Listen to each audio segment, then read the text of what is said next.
Hello and welcome back to Storytime with the Lover's Path Tarot. Today, Chapter 4, Power, the Emperor, and that story is told through Arthur and his Guinevere. So, this is the story of the best-known love triangle in European literature.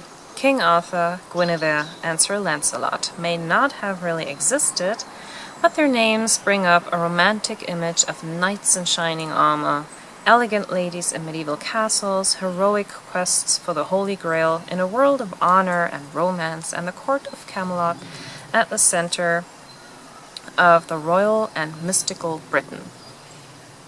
And just like the story of Merlin and Vivian, this lover's legend has also been told numerous times by different authors.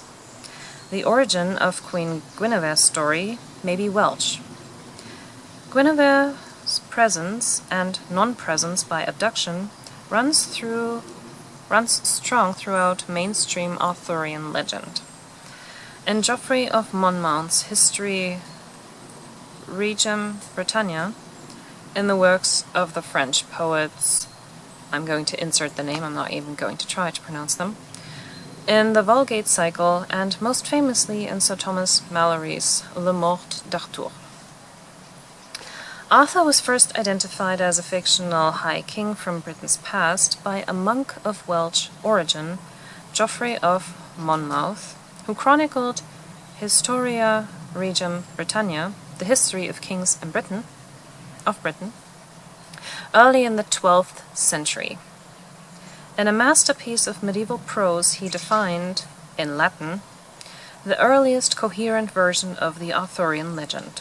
He provides a convincing historical context and details King Arthur's origins and the heroic deeds of his knights, but Geoffrey's ancient sources have never been found. Nonetheless, the Historia was an important cultural influence on medieval society, and Geoffrey of Monmouth gave the British consciousness a heroic king to rival Charlemagne, king of the Franks. He also gave the world an extraordinary tale that has caught the imagination of creative minds for many generations.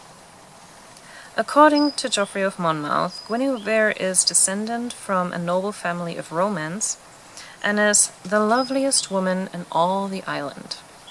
In later romances, she is the daughter of Leodegrance, previous owner of the Round Table, which she brings together with 100 knights as her dowry when she marries Arthur.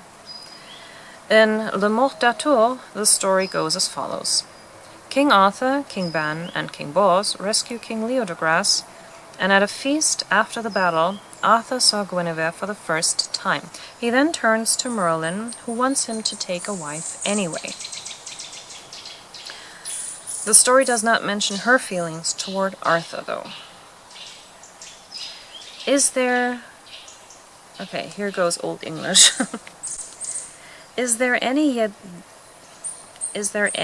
that ye love more than another? Inquires Merlin, to which Arthur replies, Yea, I love Guinevere, the king's daughter Leodegrance, of the land of Camelot, that which holdeth in his house the Table Round that ye told he had of my father Uther. And this damsel is the most valiant and fairest lady that I know living, or yet have ever I could find. Or yet that ever I could find. Old English is not my forte. At that point, Merlin warns Arthur that Guinevere is not wholesome enough to be his wife, and that Lancelot would love her, and she him. But Arthur's heart is set, and Merlin agrees to go to Camelot and act as the go-between. Leodegrance is overjoyed and delivers his daughter via Merlin to London with the Round Table and 100 good knights. The occasion of the marriage between King Arthur and Guinevere is interwoven with the ordination of the Knights of the Round Table by the Bishop of Canterbury.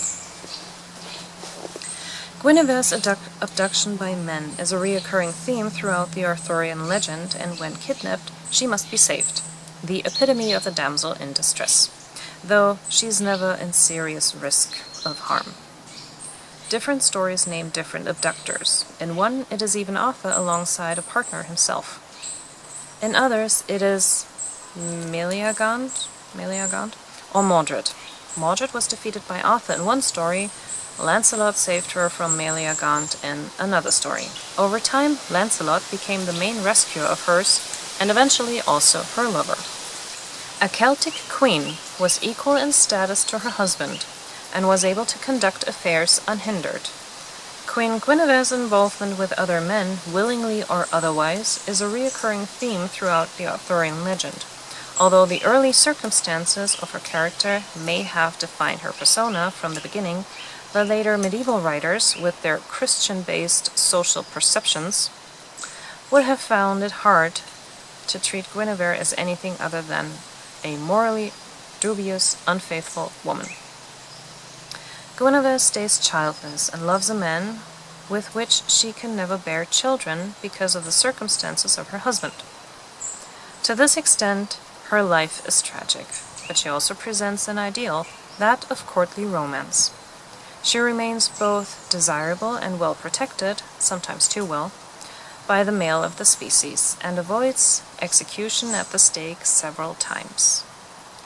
In the end, Guinevere's enduring love of her equally devoted Lancelot and the resultant betrayal of King Arthur brought about the end of the Round Table and the fall of Camelot.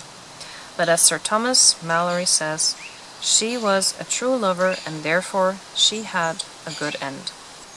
There are several theories about the location of the original court of Camelot, and research continues. King Arthur and his knights will always be figures of fantasy, and Arthurian legend should be appreciated for what it is, a large and unique body of wonderful early European literature. So, in the card, we see Arthur and Guinevere sharing one big throne. They do not have separate chairs.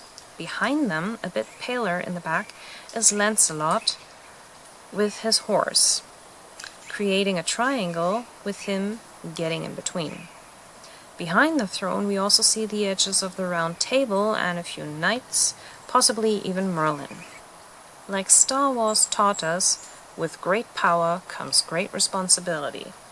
So, for me, this card is a reminder of that, that stability is something that needs work. It doesn't happen on its own. Let's see what the little book says about this card.